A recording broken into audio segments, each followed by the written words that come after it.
Our beautiful Kathmandu सहर।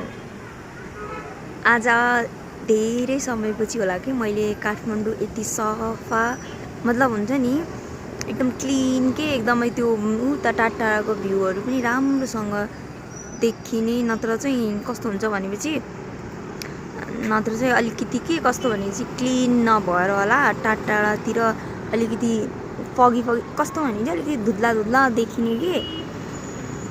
अनि आज चाहिँ मैले खासमा यो भिडियो किन बनाएको भनेपछि मलाई चाहिँ त्यहाँको लाइटहरू चाहिँ त्यो हुन्छ नि हाम्रो तिहारमा झिमझिमे लाइट लाउँछौँ नि त्यस्तै भए भने कस्तो के मजाको चिमचिम गरेर के।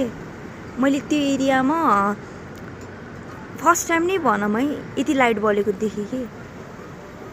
सायद अरू बेला अलिकति काठमाडौँ फोहोर भएर पनि खै मैले नोटिस नगरेको कि बट यो टाइम चाहिँ एकदमै सफा देखिरहेको छु कि मैले चाहिँ। अनि एकदम क्लियरली पनि देखेको छ क्या टाढा। अनि यो हाम्रो यहाँको टोखा नगरपालिका 11 हो क्या यो चाहिँ। अनि यो हाम्रो चाहिँ माथि पुलिस स्टेसन। अनि यता हाम्रो यो माथिको बिल्डिङ चाहिँ ओम शान्तिको भवन हो। यो चाहिँ एकदमै ठ्याक्कको न बजार न गाउँ एकदमै ठिक्कको ठाउँमा बस्छौँ हामी चाहिँ। ठुलेडीको घर चाहिँ जे होस् एकदम ठिक्क ठाउँमा छ भनौँ।